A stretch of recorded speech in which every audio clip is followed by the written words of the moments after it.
स्वामी समर्थ प्रेक्षकांनो, जुळली ग गाठ या मालिकेमध्ये आता जबरदस्त असा ट्विस्ट येताना आपल्याला पाहायला मिळणार आहे बरं का. इकडे आता सावीचा प्लॅन यशस्वी झालेला असतो आणि सावीला इकडे दामिनीच्या विरोधात जबरदस्त असे पुरावे मिळालेले आपण इकडे पाहणार आहोत.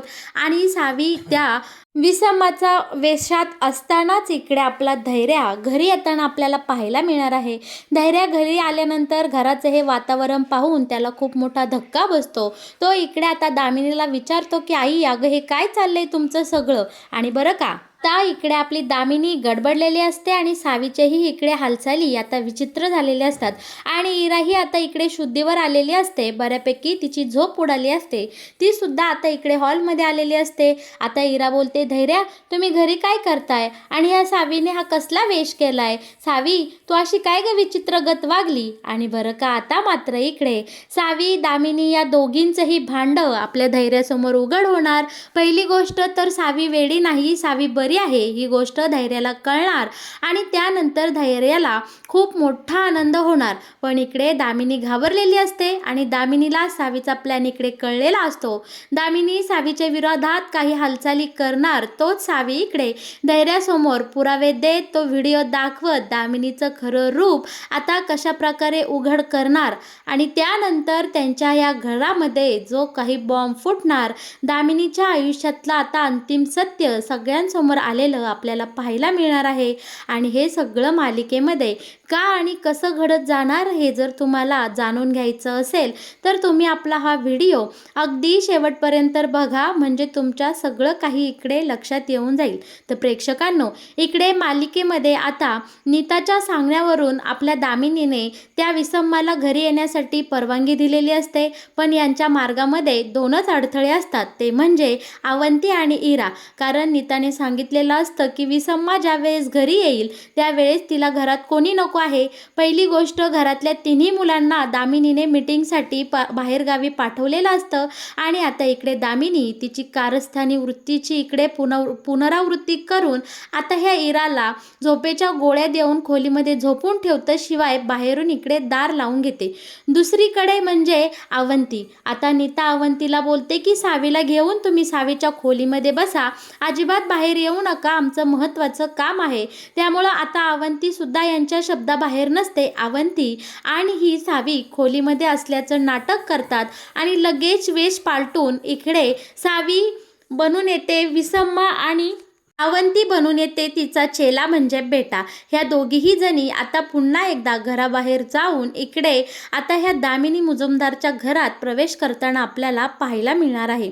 इकडे आता दामिनी नीताला बोलत असते की कधी येणार आहे तुझी विसम्मा, केवढा उशीर झालाय. यावर आता नीता बोलते की त्या वेळेच्या पक्क्या आहेत, त्या लगेच येतील. आणि दारात इकडे सावी अवतरलेली आपल्याला पाहायला मिळणार आहे. सावी आता इकडे चित्रविचित्र आवाज आणि वातावरण गंभीर घेऊन घरामध्ये घुसलेले असते. आता ह्या दामिनीला पाहताच सावी बोलते की हिच्याकडे काहीतरी अशुभ शक्ती आहे आणि त्या मला बोलावत आहे. कोण ग तू. आता दामिनीला पाहताच ते सावीच्या सगळ्या भावना उफाळून आलेल्या असतात. तिला आठवतं की या दामिनीने माझ्या वडिलांचा खून केला आहे आणि सावीनी वस्कन आता दामिनीच्या अंगावर धावून जाताना आपण इकडे पाहणार आहोत. सावी दामिनीला बोलते की तू काहीतरी गडबड केली आहे, तू खुनी आहेस. आता मात्र इकडे दामिनी बोलते की मी काय केलं. तेव्हा सावी बोलते की मला तुझ्या आजूबाजूला अशुभ शक्तींचा वास येत आहे, त्या शक्ती मला तुझ्याकडे बोलावून घेत असे. आणि सावी खूप विचित्र करत असते. या दामिनीचा खालून वरपर्यंत असा वास घेताना आपल्याला पाहायला मिळणार आहे. दामिनी इकडे खूप घाबरलेली असते, कारण इकडे विसम्माच्या येण्याने घरातलं वातावरण पूर्ण बिघडलेलं असतं. सगळीकडे जोराचा सोसाट्याचा वारा इकडे सुटलेला असतो आणि चित्रविचित्र आवाज येऊ लागलेले असतात. खरं तर सावीने इकडे वातावरण निर्मिती अगदी परफेक्ट केलेली आपल्याला पाहायला मिळणार आहे बरं का. आता सावी घरात येते. सावी आतमध्ये खोलीमध्ये घुसते आणि सावीसोबतच असे वारा विचित्र आवाज येऊ लागतात.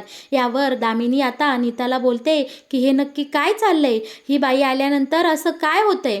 आता इकडे आपली नीता सगळी बाजू सावरून घेते आणि बोलते की त्यांना इथे अशुभ शक्ती असल्याचा भास होत आहे. त्या आता या सगळ्या भूताकेतांसोबत गप्पा मारत आहे. बरं का, आता मात्र इकडे दामिनी पूर्णपणे घाबरून गेलेली आपल्याला इकडे पाहायला मिळणार आहे. दामिनी आता सावीच्या या अवताराला, विसम्माच्या या बोलण्याला घाबरलेली असते.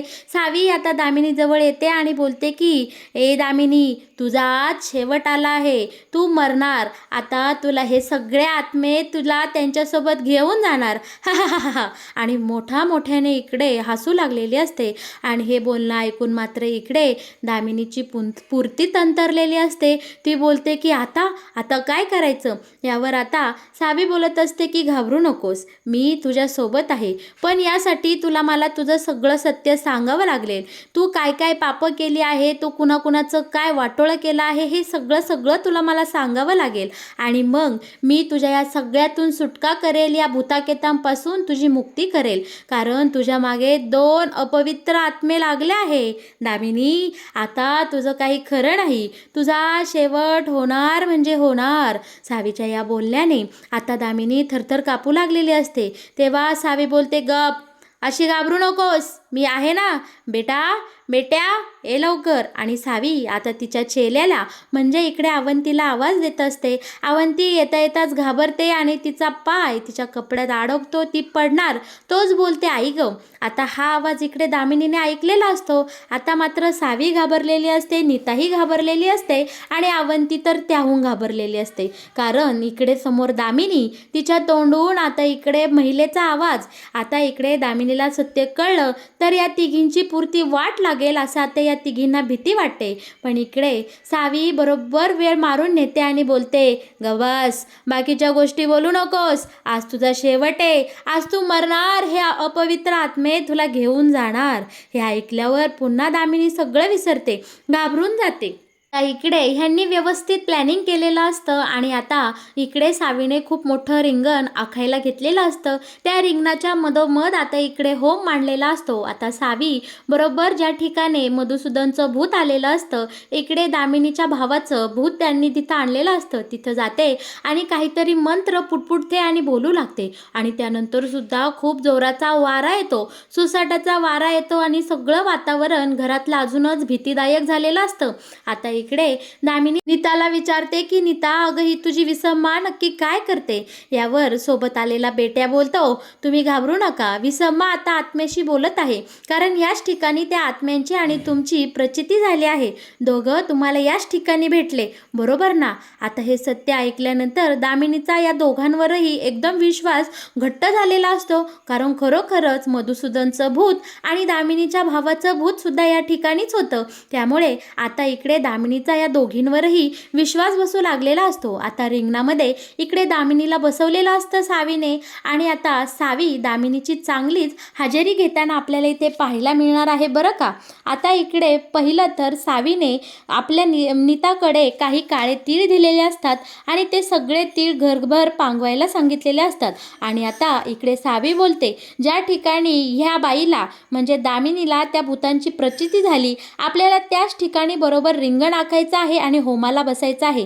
त्यानंतर काय त्या खऱ्या खोटाचं मोक्ष लागून जाईल. सावीने आता इकडे डोळे बंद करायला लावलेले असतात ह्या दामिनीला आणि इकडे नीताला आणि अवंतीला बरोबर कॅमेरे सेट करून ठेवायला लागलेले असतात. आता सावीने इकडे पुढची चाल खेळलेली असते. सावी बोलते, तू कुणाकुणाचा खून केलाय, तू काय केलंय हे सगळं मला माहिती आहे. त्या आत्म्याने मला सगळं सांगितलंय, मला सगळं दिसतंय. पण हे सगळं तू कबूल करायला महत्त्व आहे. तू जर हे कबूल केलं तर लगेच म्हणजे लगेच तुझी या सगळ्यातून सुटका होईल. पण इथे अवंती असल्यामुळे आता ही दामिनी काही सत्य बोलायला तयार नसते. नसते, कारण तिला असं वाटत असतं जर हा अपघात मान्य केला तर इकडे नीताला सगळं कळेल आणि नीताच्या नजरेत मी उतरेल. पण दामिनी इकडे रेटून खोटं बोलत असते.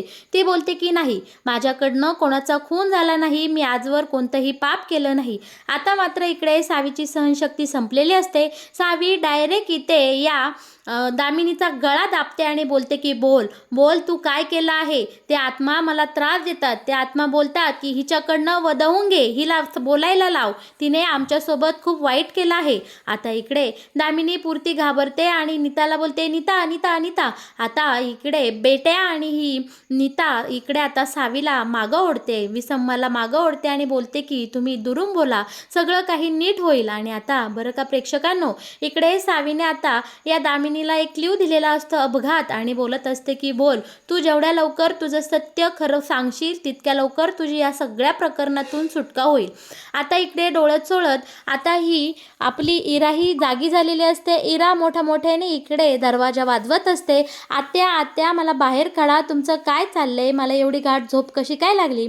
आता ह्या आपल्या इराच्या बोलण्याने सावी डिस्टर्ब होत असते. ती बोलते की कोण आहे ही मुलगी, कशाला वाजवते. आता इकडे आपली दामिनी बोलते की अहो, ती माझी भाची आहे आणि ती मला आवाज देते, बघते मी तिला शांत करते. पण सावी बोलते की हे रिंगण सोडून कुठेही जायचं नाही, नाहीतर इथे खूप मोठा तांडव होईल आणि तो मी रोखू शकणार नाही. ते आत्मे तुझी प्रतीक्षा करताय, जशी का तू या रिंगणाच्या बाहेर पडली तर तू या मोक्षाला चुकलीस. असं इकडे आता सावीने दामिनीला भिष्टवलेलं असतं. आता मात्र आपल्या ह्या दामिनीकडे कुठलाही पर्याय राहिलेला नसतो. आता तिला सत्य इथे सांगावंच लागणार असतं. सावीने आता पुन्हा एकदा शेवटचा चान्स इकडे दामिनीला दिलेला असतो. सावी बोलते आता हा तुझा शेवटचा चान्स आहे. तू जर तुझं सत्य इकडे आता पूर्णपणे मान्य केलं तरच तुझ्या या आत्म्यापासून सुटका, नाहीतर हे आत्मे येणार आणि तुला घेऊन जाणार. दुसरीकडे मीटिंग करता करता धैर्याला कळलेलं असतं की आईने मला मुद्दामून ह्या मीटिंगला इकडे पाठवलंय. आता मला आईची खूप काळजी वाटते. धैर्या ती मीटिंग सोडून आता इकडे पुन्हा घराकडे निघालेला असतो आणि घरी आता इकडे धैर्या येणारच असतो. तोपर्यंत इराही इथे उठून आलेली असते. सावीला पाहून इरा बोलते की ही सावी आहे, सावी तू असला अवतार का केला. आता मात्र इकडे दामिनीलाही संशय आलेला असतो, खरंच ही सावी नाही ना. पण इकडे लगेच आता सावी ही बाजू पलटवते, बोलते की ही मूर्ख मुलगी कोण आहे, कोण आली ही इथे. आणि आपली बाकीची ही आपली नीता सुद्धा ही बाजू इकडे सावरून घेते, बोलते की तिला झोपेच्या गोळ्या दिल्या ना म्हणून ती काहीतरी बडबडते. आणि आता इकडे नीता इराला तिथून घेऊन जाते. आणि बरं का प्रेक्षकांनो, आता सावीचा डाव, सावीचा हा प्लॅन अंतिम टप्प्यात आलेला आपण पाहणार आहोत. आणि आता सावीने सगळ्या सीमा ओलांडलेल्या असतात. सगळीकडे सोसाट्याचा वारा, भयान आवाज आणि दामिनीला सतत केलेल्या ह्या गुन्ह्याची आठवण करून दिलेली असते. आता इकडे सावी बोलते की बोल बोल दामिनी बोल, तू तुझं सत्य सांगून टाक, कारण त्या आत्म्यानी मला सांगितलं आहे तू एकाचा खून केला, तू अपघात केला, मला सगळं दिसतंय. ते आत्मे माझ्याशी बोलतात पण त्यांना तुझ्या तोंडून ही कबुली हवी आहे. बोल बोल बोल. आता सावी डायरेक्ट इकडे खूप मोठा जाळाचा भडका करते आणि दामिनीचा गळा आवळते. आणि आता दामिनी पुरती घाबरलेली असते.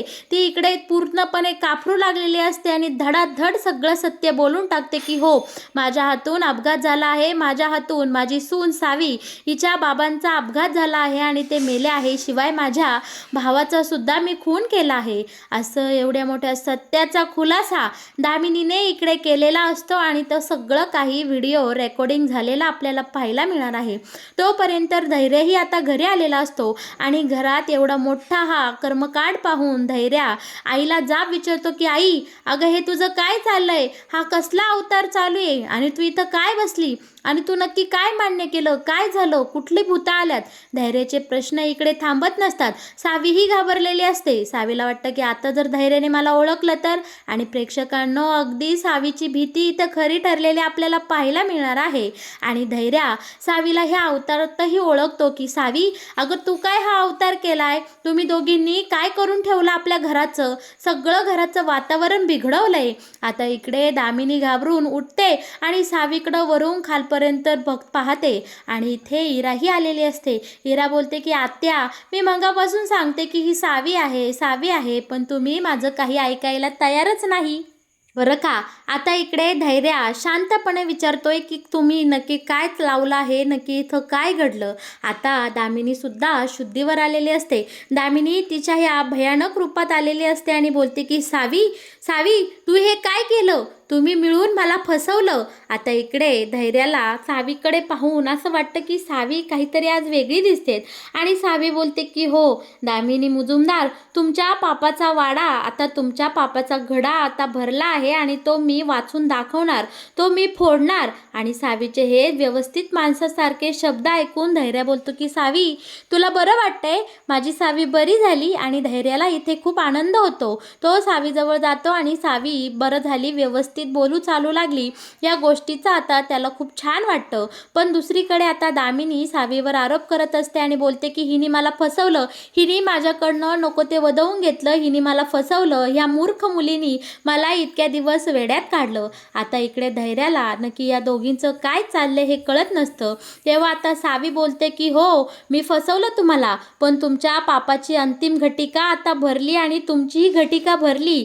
आता सगळं सत्य धैर्यांना कळण्याची वेळ जवळ आली आहे. आणि प्रेक्षकांनो आता इकडे अखेरी सावीने ते दोन्ही व्हिडिओ, नीता आणि अवंतीच्या फोनमधले व्हिडिओ आपल्या धैर्याला इथे दाखवत पुराव्यासहित दामिनीचं सगळं भांड, दामिनीचा खरा चेहरा आणि दामिनीने केलेल्या सगळ्या खुणांचा इकडे खुलासा केलेला आपल्याला पाहायला मिळणार आहे. आणि दामिनीचं इकडे खरोखरच घटिका भरलेली आहे आणि तिची आता अंतिम वेळ जवळ आली आहे की काय, असं आता दामिनीला इथे फिलिंग आलेला आपण पाहणार आहोत. दामिनी पुरती घाबरलेली असते आणि आपल्या धैर्यासमोर खूप मोठ्या सत्याचा उलगडा इथे झालेला आपण पाहणार आहोत. आता धैर्य काय निर्णय घेणार आणि पुढे मालिकेमध्ये नक्की काय घडणार, यासाठी प्रेक्षकांनो तुम्ही आपल्या चॅनलसोबत नेहमीच जोडलेले राहा. तुम्हाला तुमच्या सगळ्या प्रश्नांची उत्तरं इथे मिळेल जाईल. त्यासाठी तुम्ही आपल्या चॅनलला सबस्क्राईब करा आणि आपल्या व्हिडिओला लाईक केल्याशिवाय अजिबात कुठे जाऊ नका. तुम्ही माझा हा व्हिडिओ अगदी शेवटपर्यंत पाहिला म्हणून मी तुम्हा सर्वांचे मनापासून इकडे आभार मानते. धन्यवाद.